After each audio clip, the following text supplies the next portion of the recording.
guys, my name is Priscilla Elias and that's all for today. I just quickly told you how I got to this place today. It was a lot of work, I'm tired and I'm gone. Bye. I'm just kidding. My photos just told you a story, but how can your photos tell a story? I will give you the best tips I got so you can be a pro in telling stories with your photography, but only after the intro.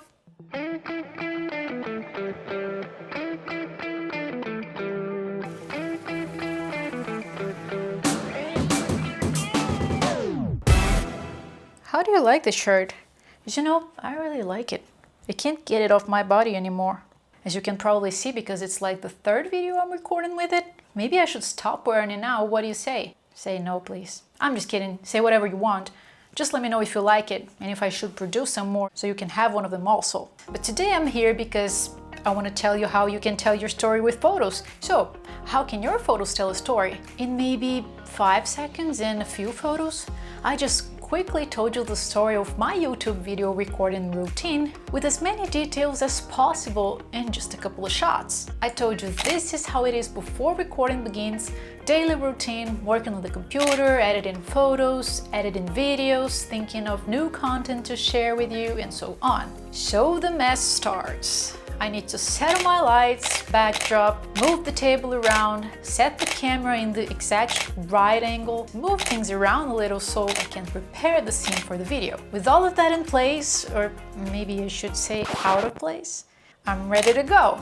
And then, here we are. So you might be thinking, alright, so all I need to do is to shoot the whole process. Well, sort of. But I have a few tips that will help your photos tell a story in the most efficient way as possible. Throughout this video, I will show you photos of some of the weddings I did because, in my opinion, a wedding is the perfect opportunity to do storytelling photography. And it is the type of documentary photos I've mostly done as a professional photographer. Many people come to me and say, oh, so much happened in my wedding, but when I look at the photos, it seems like none of that crazy, bad, weird things happened.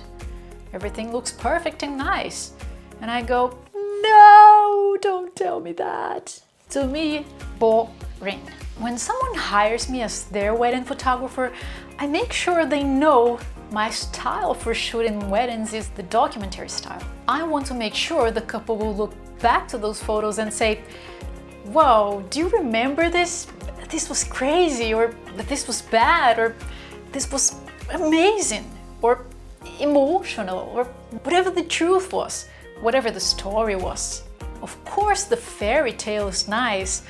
That's why we have the portrait photo session during the wedding day. But during the ceremony, during the mingle, during the party, I want to make sure to capture all the fun, all the emotion, all the craziness, the stress, the beauty, the love, everything. I want to make sure I capture as much about that day as possible.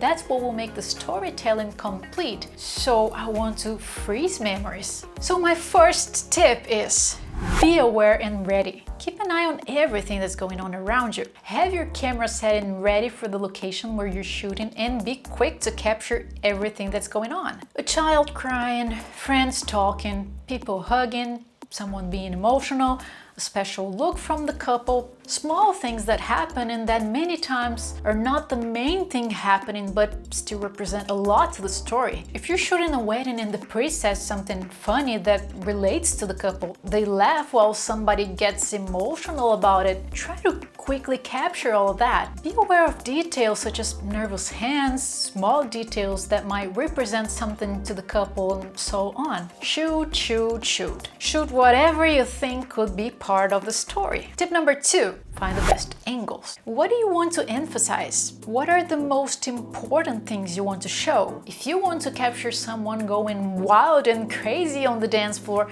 make sure you have them as the main thing in your photo. If you shoot that person dancing in a wide open shot, for example, in the middle of hundreds of people, you might not be able to share the feeling, you know? Of course, that wide shots are also important, so you can show the entire place, what was going on in general, around how many people there were in the room, what they were doing, and so on, but also have the details, the specific happenings and feelings. Have all of that in mind Think wide, think narrow, be broad, be specific. Documentary photos need to be able to tell the whole story in general and with details. So make sure you don't stay in one place only. Move around, shoot wide, shoot close.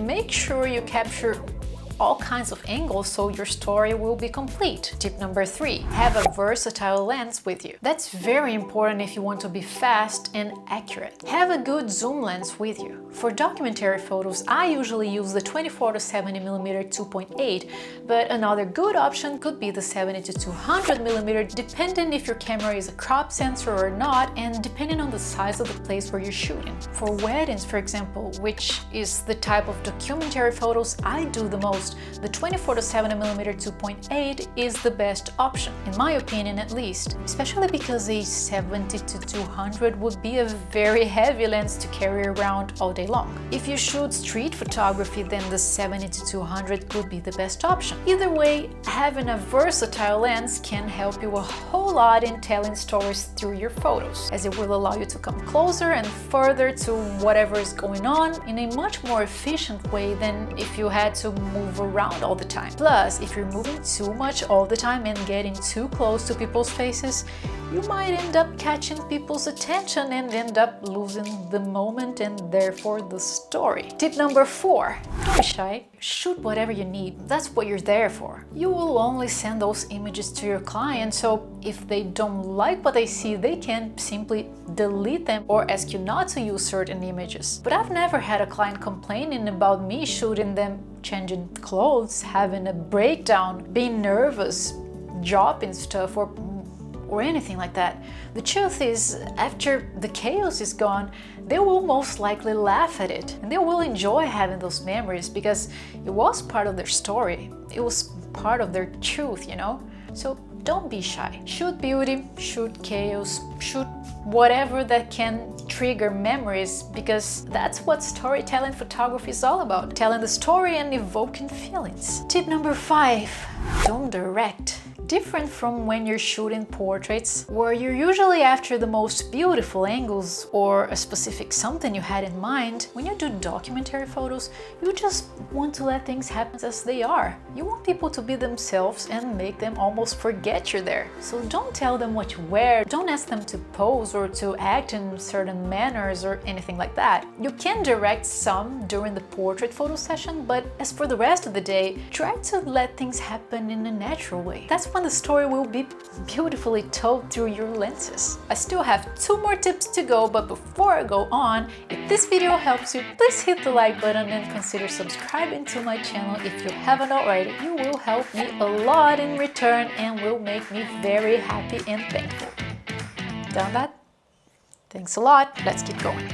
Tip number 6, be as invisible as possible. It's instinct, I think. You point your camera at someone, they tend to pose. They stop whatever they're doing and they either freeze and turn around, or they will look at you and smile for the photo. Of course, you might want some post photos for the day, but don't ask for it. If you want good documentary photos, try to be as invisible as possible. By the way, as a photographer, being fast is pretty much as important as it is to be invisible. So if you want to capture a specific moment, first look at it with your eyes, and when you point your camera, make sure you click straight away, because if you take too long, people will stop whatever they're doing and pose, or they will turn around because they don't want to be in your photo, you know? If you see someone hugging each other and they're very emotional, if you see a beautiful reaction or a smile from one person to another, don't keep your camera pointing at them, just quickly point and shoot. That will make you much more invisible. So make sure you have your settings for that specific location ready to go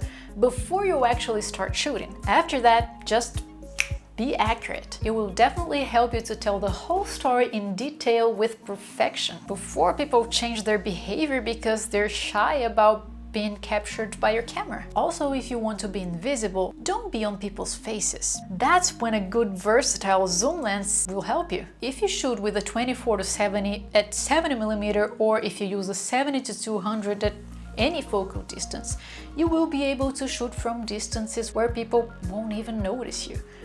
When they do, it will be too late. You will have captured them already. So step back and be discreet. Tip number 7, close Photoshop. What? Close Photoshop? That's correct. For good storytelling photography, you will not need it really. You want the truth to be told and you want it as accurate as possible. You don't want to hide people from the background or make people look better. The story is what it is. Use Lightroom to make some light and color adjustments and that's all you should need. What a relief, huh? Usually for weddings, I tend to deliver from 100 to 600 photos, and when I'm choosing the images for my SD cards, I always make sure I have all the photos that tell the story of that day. Not more, not less. And Photoshop never happens. So you tell me now, how do you like these tips? Did they open up your mind? I hope they did. I hope you liked this video and I hope you go out there and do some amazing storytelling photography now. Please tag me on Instagram if you do so. I would love to see your work also. And that is all for today, guys. Thank you so much for watching me and I will see you in the next video. Ciao!